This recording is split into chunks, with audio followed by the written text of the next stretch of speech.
Urmila 1974-yili 4-fevralda o'qituvchi Shivin Rosinqa va uning rafiqasi Ruxshan oilasida tug'ilgan. O'zining tan olishicha, Urmila introvert bo'lib o'sgan va faqat sahnada chinakam gullagan. Maktabda nutq so'zlash musobaqalari, sahna ko'rinishlari va raqslarda qatnashardim. Rassomlarning farzandlari uchun maktabni boshqargan Sulab Qadishpanzi xonim bilan uchrashganimni eslayman. Spektakl davomida u yonimga kelib ismimni so'radi.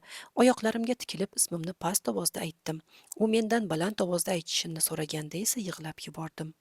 Shunday bo'lsa-da men aktyorlikdan zavqlanardim, lekin men doimo ta'limga e'tibor qaratganman. Uyda menga yulduzdek munosabatda bo'lishmadi. Men imtihonlarda 86% ball oldim va ishonchim komilki, boshqa kasbda ham yaxshi bo'lar edim. Agar boshqa yo'lni tanlaganimda, bundan yarmim baxtli bo'lmasdi.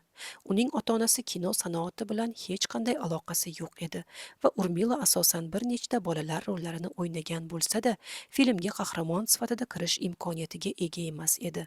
U o'zining birinchi kattalar filmidagi rolini 1991-yilda Narasimha jangovar filmida oldi, chunki bu loyihaga imzo chekkan aktrisa yomon yiqilib oyog'i singan edi.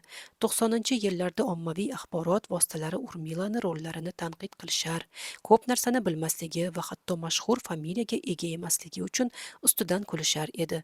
Ular noxush narsalarni yozishardi. Bu muhokamalar kamalak deb nomlangan qiziqarli film paydo bo'lguncha 4 yil davom etdi.